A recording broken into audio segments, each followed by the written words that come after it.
Olá, amigos da Santa Cecília TV. O programa Releitura começa agora. Eu vou ler o currículo do nosso convidado de hoje. Tem muita coisa. Ele foi prefeito de Registro por 2 mandatos, deixou o Executivo Municipal com quase 90% de aprovação, foi deputado estadual, presidente da Assembleia Legislativa, secretário-chefe da Casa Civil do Governo do Estado, gestão de Geraldo Alckmin, e em seu segundo mandato como deputado federal, assumiu uma tarefa de muito destaque, a relatoria da reforma da Previdência na Câmara. Samuel Moreira, seja bem-vindo, muito obrigado pela presença. Obrigado, Gustavo, obrigado a todos os telespectadores. Obrigado. Esqueci de colocar aí no seu currículo, você se formou aqui na Unisanta em Engenharia, Importante. né? Me formei aqui. Sensação de voltar à sua casa. Uma alegria enorme, uma sensação extraordinária, porque já faz algum tempo, né, Gustavo? Então, muitas imagens, histórias, lembranças, né, que passam na nossa mente. É muito importante, adorei estar aqui, sensacional. Sempre legal. A gente vai falar, claro, muito de Previdência, mas eu queria começar, nós estamos conversando aqui no dia seguinte à votação do STF, que, embora tenha sido paralisada, já sinalizou aí para uma vitória contra a prisão em segunda instância. Eu queria saber a sua opinião sobre isso. Gustavo, olha, na verdade o que está se decidindo, veja como são as coisas. Eu até já me manifestei, nós estamos decidindo se permitimos, é isso que o Supremo vai decidir, se permite a aplicação da pena a partir de uma decisão de segunda instância, ou se não permite. E aí deixa para aplicar as penas, inclusive a de prisão e outras penas, só com transitado e julgado em terceira instância, às vezes até com algum recurso para uma quarta instância, que é o próprio Supremo. Porque você ainda tem o Superior Tribunal de Justiça depois da segunda instância. É um tempo muito longo, né? É um tempo muito demorado para se aplicar uma pena. Não é automático, permite-se que a partir de uma decisão de segunda instância você aplique a pena, inclusive a pena de prisão. Sim, né? Claro. Então, é um retrocesso para o país, por quê? Porque se você for esperar o transitado e julgado, considerando uma terceira instância, que ainda é o Superior Tribunal de Justiça, o STJ, e ainda com a possibilidade de vários recursos, e ainda depois, talvez ainda alguns sugerindo ir até o Supremo. 30 anos, 20 anos para aplicar uma pena, 30 anos. Né? Não se aplica na prática. Eu lamento profundamente se isso ocorrer. Nós ainda estamos na expectativa, evidentemente. Agora, nós começamos já há 15 dias atrás a debater na Comissão de Constituição e Justiça uma legislação, uma PEC, uma emenda à Constituição. O que se espera também dessa decisão é se isso é cláusula pétrea ou não, né? Mas nós gostaríamos, se for o caso, de votar na própria Câmara Federal uma legislação, uma emenda constitucional para resolver esse problema definitivamente. A ex-procuradora-geral da República, Raquel Dodge, ontem falou sobre isso, que o Congresso poderia reverter essa decisão do STF. Né? Nós vamos lutar, esperar a decisão e lutar realmente para resolver esse problema. Não tem sentido demorar tanto tempo para se fazer justiça no Brasil. Passado esse assunto, vamos tratar de Previdência. Foi aprovada em segundo turno no Senado essa semana. Que vespeiro que você se meteu para começar a falar do assunto, né? Como é que foi suportar essa pressão de todos os lados? Como é que foi essa experiência de relatar um assunto com tantos olhos em cima dele? Eu mergulhei nesse assunto durante 100 dias, exclusivamente nesse assunto. Então eu me dediquei muito. Para você ter uma ideia, eu só fazia isso. Como eu tinha consultores na Câmara que me ajudavam, eu praticamente nem no meu gabinete quase eu ia. Eu ficava só na sala da consultoria, me dedicando, estudando. Fins de semana, eu nem vinha a São Paulo, ficava em Brasília, estudando o sistema atual, estudando a proposta que o governo enviou, detalhando, ouvindo, né? Nós tivemos processos de audiências públicas, ouvindo deputados. Eu fui me dedicando e procurando criar a melhor solução para esse grande problema, que era o problema da Previdência no Brasil. Não fiz concessões em alguns casos que não eram inadmissíveis, fiz concessão em outros para poder equacionar uma aprovação. Por exemplo, nós tiramos o sistema de capitalização que veio na proposta do governo, que é um sistema de previdência individual. e que dificilmente passaria. Então, eu tirei essa parte da reforma. Essa busca do consenso é que porque também achei que naquele momento nós devíamos nos dedicar à reforma do sistema atual e não a um novo sistema. Então, reformar o sistema atual, enfim. E foi caminhando. É um processo extremamente democrático. Vejam que na comissão é votado, vota-se na comissão. Você faz audiências públicas, ouve os deputados, reuniões, aí você faz um relatório e apresenta. Vota na comissão e aí vota os destaques, que são pontos que um ou outro deputado não concorda, porque você não consegue ter unanimidade. Nós conseguimos uma grande maioria. Vence destaque por destaque. Você vai votando destaque por destaque, sai da comissão aprovado, vai para o plenário, vota em primeiro turno, vota o texto principal. Aí os destaques de novo, insistindo em alterar o seu texto. Votamos, vencemos todos esses destaques. Vota em segundo turno na Câmara, com destaques novamente amplamente debatidos. Vencemos com 379 votos. Quer dizer, as duas votações com 74% dos votos dos deputados, inclusive deputados de oposição, votaram também no texto. Vai para o Senado. Chega no Senado, entra na Comissão de Constituição e Justiça, vota-se. Aí vai para o plenário do Senado, vota em primeiro turno. Vota depois em segundo turno no Senado, como foi votado essa semana, e concluiu-se o processo da reforma da Previdência. Uma grande vitória para o Brasil. Podem ter certeza, especialmente para aquele que mais precisa. Hoje nós tivemos a oportunidade de conversar bastante sobre isso, inclusive aqui com os alunos, com os professores, né?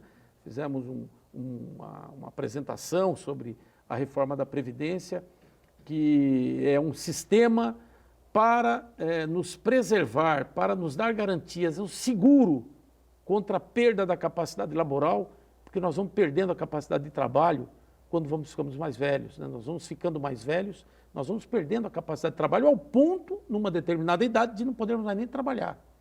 E só tem a Previdência para cuidar de nós, especialmente dos mais pobres, né? Então, a Previdência é algo fundamental. Agora, não é um ponto final, Gustavo, é um ponto de partida. Isso ajuda a equilibrar contas, mas quem tem que resolver a partir daí é o governo federal. Qual era a situação atual da Previdência? Não era uma reforma para prever os próximos 10 anos, era para... A Previdência já estava falida hoje, né, deputada? Olha, nós nunca tivemos a capacidade, nós todos no Brasil, de enxergarmos um problema que vai ocorrer daqui a 10 anos. Alguns países mexem na Previdência olhando o que vai acontecer há 10 anos. Então, eles já mexem. Nós não. A Previdência já vinha quebrada, completamente quebrada, ao ponto, para você ter uma ideia, de vários estados não pagarem mais aposentados, nem funcionários.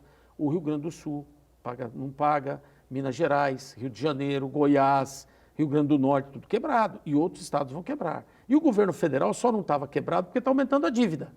Tanto é que o presidente da República, esse ano, pediu lá um crédito suplementar de 248 bilhões. Ele pediu para a Câmara aprovar um crédito suplementar, um aumento da dívida, para ele poder pagar os aposentados, porque ele não tinha dinheiro.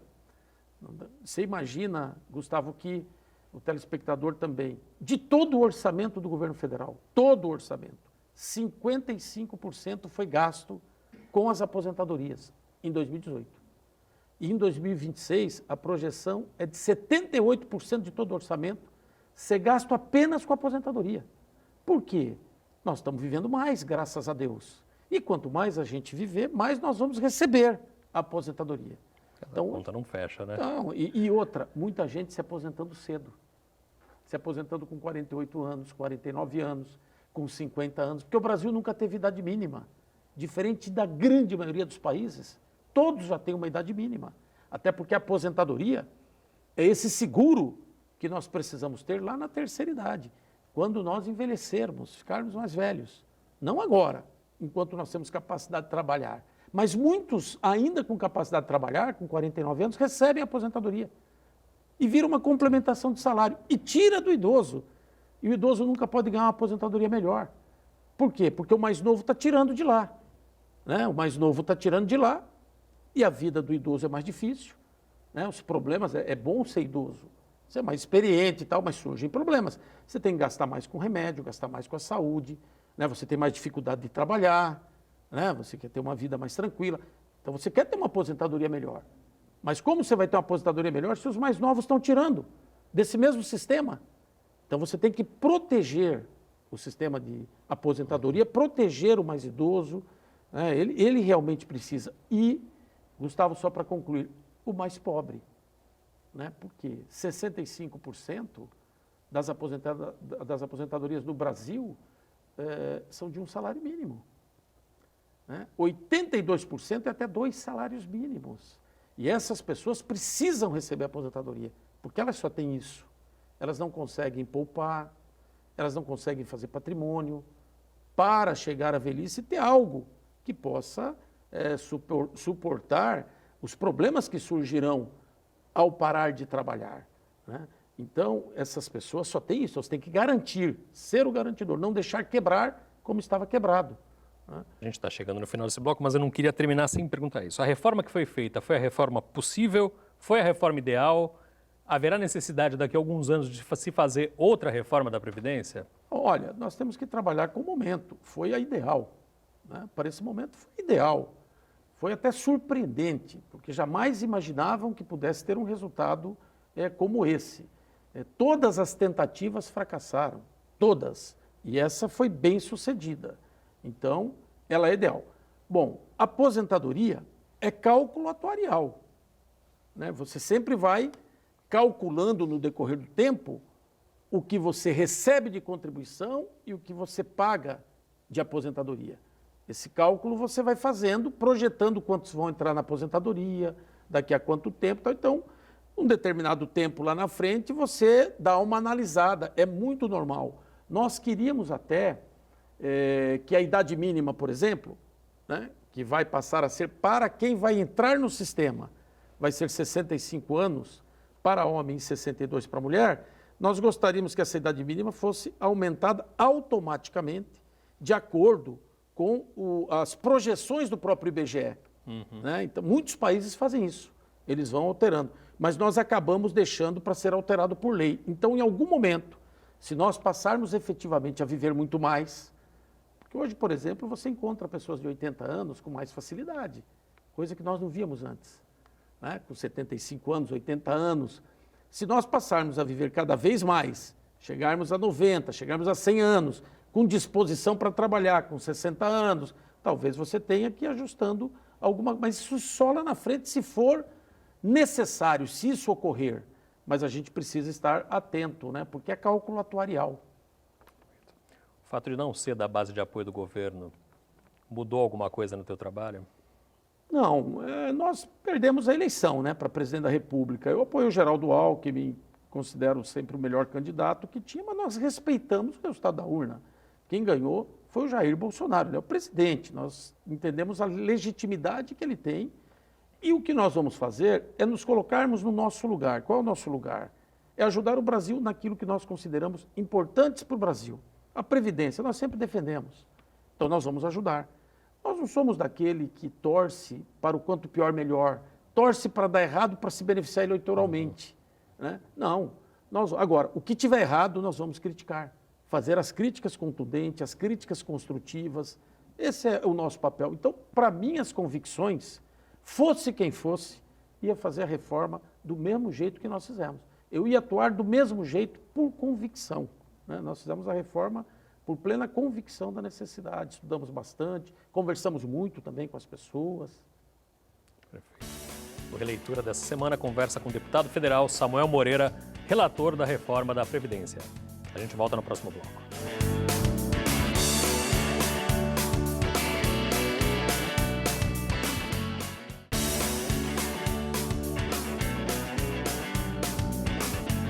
O Releitura está de volta. Hoje a gente conversa com o deputado federal Samuel Moreira. Deputado, no outro bloco o senhor falou que a reforma da Previdência não era o ponto final e sim um ponto de partida. O que vem daqui para frente? O Pacto Federativo entra em pauta já em seguida, né? Nós estamos nos dedicando à reforma tributária, que não é simples. O Pacto Federativo, na verdade, é você delegar mais recursos para estados e municípios. Então, nós precisamos equacionar do ponto de vista fiscal para que o governo federal tenha condições de dividir recursos, como será dividido agora o do pré-sal, que é um dinheiro novo, essa cessão onerosa, né? vai ter um leilão agora do excedente de petróleo da Petrobras. Isso vai gerar aí a expectativa é de 106 bilhões de reais, dos quais vai ter uma distribuição com os municípios e estados. Então, sempre que tiver oportunidade, fortalecer os municípios e os estados. Mas o governo federal tem que estar com uma saúde financeira adequada. Então, a reforma administrativa é um ponto importante, porque há muitas distorções, né, salariais. Hoje, a média do salário de um funcionário público está muito acima do mercado de trabalho, mas não é só quando ele já está atuando no funcionalismo público, por mérito ou não, mas já quando ele entra. O piso já é muito alto, então precisa reequacionar essa situação. Enquanto você tem situações financeiras também no governo federal, vejam como é. O funcionalismo público não tem culpa de nada. As leis estão aí. Mas veja, se você tem queda no PIB, como nós tivemos em 2016, tivemos em 2017, queda de 3,5% e queda de 3,6% do PIB, uma recessão duríssima. Os caixas do governo caíram, as arrecadações caíram, porque não teve consumo, o desemprego disparou. Então você perde a arrecadação, barbaridade. E você é obrigado a dar aumento de salário, enquanto no setor privado estão demitindo. Você tem que também ter compreensões de que tem que ter ajustes. Nós todos temos que aumentar a produtividade para o país crescer e com o aumento do PIB, se aumenta a produtividade, aumenta o PIB, aumenta a renda das pessoas. Agora, o governo, ele não, o funcionário público, veja que não ninguém tem nada contra. Só que há de se ter uma compreensão de que se a arrecadação sobe, tem aumento, como em qualquer empresa. A arrecadação cai, às vezes não dá para dar aumento. E às vezes você é obrigado a dar aumento. Porque a legislação hoje do funcionalismo, você tem promoções automáticas, você tem uma série de incorporações agora. Nós colocamos na reforma da Previdência, e essas incorporações de que a pessoa assume um cargo de comissão, que não é um cargo de carreira, que é mais alto, e incorpora 10% em um ano, mais um ano mais 10%, isso aí nós já pusemos inclusive na reforma, porque afeta a própria Previdência. Ou seja, é preciso que haja uma reforma do sistema público, né? Não é para prejudicar o funcionário público, é para dar garantias a ele, de que ele vai receber seu salário, porque está cheio de estados não pagando salário. Então, agora, com a reforma da Previdência, com o ajuste fiscal, vem esse passo, que seria uma reforma administrativa para ser debatida com a sociedade. Como foi a reforma da Previdência? Eu acho que o grande avanço da Previdência foi o fato de nós termos conversado com a sociedade. Nós não nos escondemos, né? Nós demos as entrevistas, fizemos audiências públicas, fizemos os debates. A todo momento nós estivemos presentes para explicar as nossas pretensões e o que nós estávamos sentindo. Então, eu acho que o Brasil chegou num ponto que ele precisa de algumas reformas, né? E nós temos que fazê-la passo a passo. O Congresso está bem atento a essas questões. Não é muito simples, são 513 deputados, 81 senadores. É mais difícil do que o governo. O governo é mais fácil ter uma direção única, né? Porque o governo é mais... tem uma hierarquia, tem os deputados, já necessita realmente de um esforço de diálogo bastante amplo. Perfeito. Vamos descer a discussão aqui para a região, o senhor é da região lá do Vale do Ribeira, que recentemente foi alvo de um anúncio do governo do estado de São Paulo de investimentos maciços lá. Queria que o senhor falasse um pouco disso. Início do pagamento de uma dívida histórica com aquela região, né, deputado? O programa chama-se Vale do Futuro. Nós já tivemos várias intervenções importantes na região. Demoramos para duplicar a BR-116 e agora, já no Vale do Futuro, nós estamos colocando, já o governador já anunciou, e já está sendo debatido, inclusive em audiências públicas, a questão da duplicação de Piruíbe até a Regis Bittencourt, né, de Piruíbe até Miracatu, essa duplicação tão importante. Existem necessidades no Vale do Ribeira, por exemplo, avançou lá, tem um hospital que foi feito novo em registro regional, foi inaugurado recentemente, aqui em Itanhaém também. A Unesp, a Universidade Pública, chegou ao Vale do Ribeira já há algum tempo, então tudo isso criou-se uma condição mais adequada, mas ainda tem muito por se fazer e esse programa é muito importante, esse programa que o João Dória anunciou recentemente. Por exemplo, nós temos lá parques estaduais. parques ambientais, que tem um potencial turístico extraordinário. Você pega o Petar, que é o Parque Estadual Turístico do Alto Ribeira, tem cerca de 150 cavernas. As pessoas às vezes ouvem falar da Caverna do Diabo, mas tem mais centenas de cavernas ali. Outras, como a Caverna de Santana em Poranga, cavernas extraordinárias, mas todas administradas pelo Estado. E não é papel do Estado administrar o turismo. O Estado tem que incentivar. Esse potencial turístico tem que ir para o setor privado. Então, nós já tínhamos aprovado na Assembleia Legislativa, eu fiz um esforço enorme como presidente e depois como secretário da Casa Civil, o próprio Geraldo, aprovamos a lei que permite a concessão para o setor privado e agora vai sair a concessão. Vão sair os editais para fazer concessão desses parques para o setor privado. O setor privado tem mais know-how, é mais do ramo, né? Tem mais articulação com o turismo, com as pessoas. Com certeza vai levar mais gente para a região para visitar essas cavernas, todo esse potencial turístico que a região tem. A ideia ali são 3 parques já de cara a serem concedidos, né, ao setor privado, e isso vai melhorar a qualidade da região, atrair mais o turismo. São medidas desse tipo e outras que serão tomar recuperação de estradas para poder dar mais acesso. Esse conjunto de medidas na área de geração de emprego, de concessões, eu acho que isso vai melhorar bem a região. Ligação ferroviária também aqui de Santos. A ligação ferroviária, ela é fundamental. Veja, nós estamos lutando há mais de 10 anos com essa ferrovia que está abandonada já há algum tempo. Eu, a semana passada, tive com o ministro Augusto Nardes, do Tribunal de Contas, porque veja qual é a nossa preocupação. O Tribunal de Contas é a última instância agora que vai dar um parecer para que a Rumo, que é a sucessora da ALL, que tem a concessão da ferrovia, essa empresa Rumo está solicitando prorrogar os contratos da Malha Paulista. Ela quer prorrogar o contrato por mais 30 anos. Então, o governo fez um estudo, está lá no Tribunal de Contas da União. Eu tive com o ministro Augusto Nardes a semana passada exatamente para discutir isso, porque não há previsão, ou seja, vai prorrogar o que a empresa Rumo deseja que seja prorrogado e que está em atividade. E vai permitir que ela devolva ao governo federal os ramais que não estão sendo operados. E um dos ramais é esse. O que ela vai fazer, que a lei vai permitir agora? Ela indenizar. Então, ela indeniza algo em torno de 300 milhões, que é o valor que seria para recuperar, para deixá-la em ordem. Só que quando ela indeniza, ela não diz necessariamente que vai ser aplicado nessa ferrovia, nesse ramal. Vai para o Caixa Único do Tesouro, com o risco de ser usado para outras coisas. Então, eu estou trabalhando com o ministro Augusto Nardes para que haja uma decisão que amarre uma situação para favorecer essa ferrovia. Porque aí, com os 300 milhões, você arruma a ferrovia e você pode fazer uma concessão para outra empresa numa condição mais adequada. Porque dificilmente você terá interessados. Imagina, você coloca em licitação a ferrovia, porque a Rumo vai poder largar. Sim. Entendeu? Ela vai poder deixar a ferrovia. Aí o objetivo é fazer uma licitação.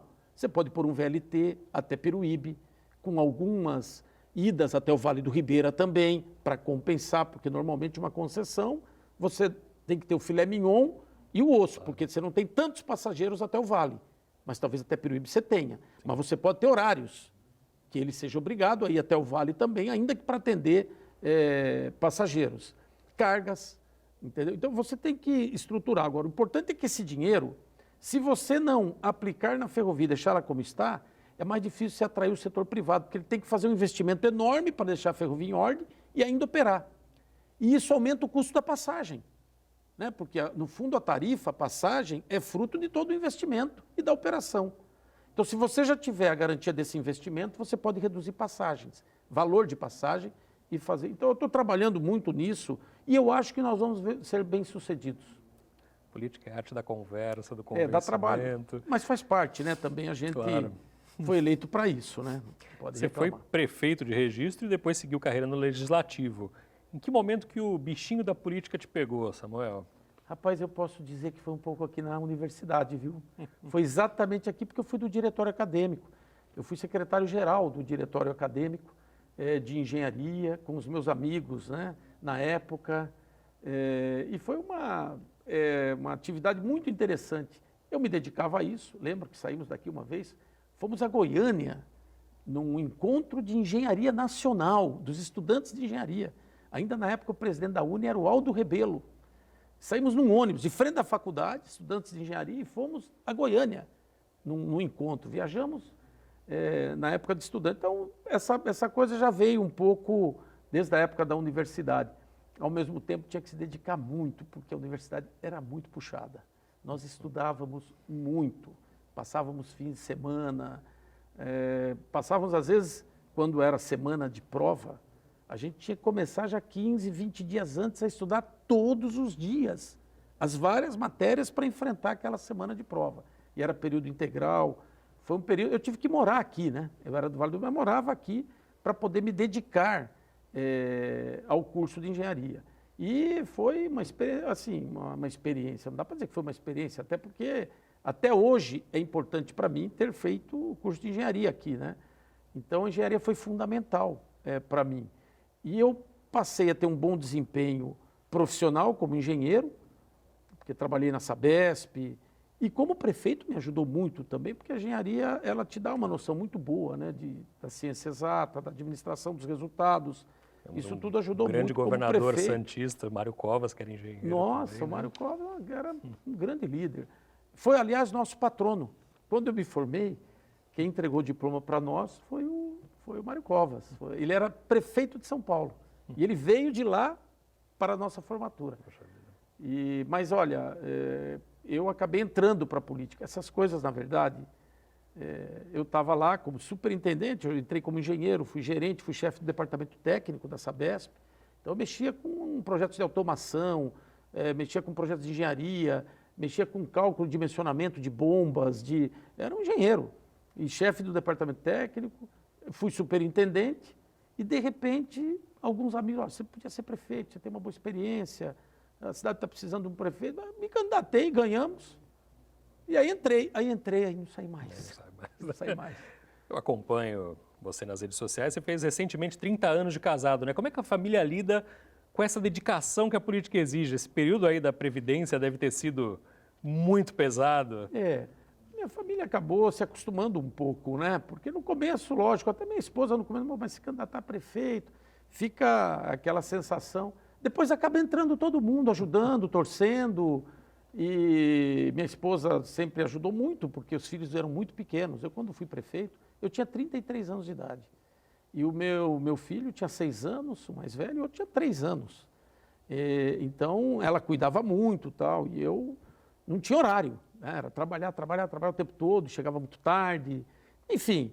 E foi indo, mas graças a Deus, aliás, um mais velho é engenheiro civil, o outro é administrador, né, mais novo, de empresa. Então está tudo bem, tudo tranquilo, família tudo em ordem, graças ao bom Deus. Estamos encerrando o programa. Eu queria fazer uma última pergunta para o senhor responder rapidinho. Quais são as suas paixões fora da política? Dá tempo? Olha, eu sou muito curioso. Eu sou uma pessoa que gosto de ler. Ultimamente está muito difícil até. Eu até comecei a ler novamente mais, porque quando você vai para Brasília e volta, você procura ler mais. O problema é que agora você tem muitos sites, muita informação, muitos jornais, muitos blogs, informação o tempo todo. Então você tem que estar muito antenado, isso né? É complicado. Tudo isso aí, tem as redes sociais. Então isso dificulta um pouco a leitura. O que eu procuro fazer, que às vezes me consome um pouco a madrugada, é assistir um filme. Eu gosto muito de assistir um filme. Gosto às vezes do futebol. Sou corintiano, gosto do futebol. Enfim, são essas coisas. Mas e a família? No fundo é o seguinte, lazer, hoje, assim, uma coisa que às vezes eu me descontraio e 15 minutos, para mim, 10 minutos é sempre muito bom, né? Às vezes a gente pensa, mas 15 minutos não é nada. Para a gente que anda correndo, fazendo diversas coisas, 15 minutos é uma preciosidade. Mas eu gosto muito, às vezes, de botar uns shorts, assim, quando eu tenho um tempinho e ficar em casa, com a família. Gosto também. É isso aí. O Releitura dessa semana conversou com o deputado federal Samuel Moreira, foi relator da reforma da Previdência na Câmara. Samuel, muito obrigado. Eu que agradeço, Gustavo. Obrigado a você e ao telespectador. Muito obrigado. A gente se vê na semana que vem. Até lá.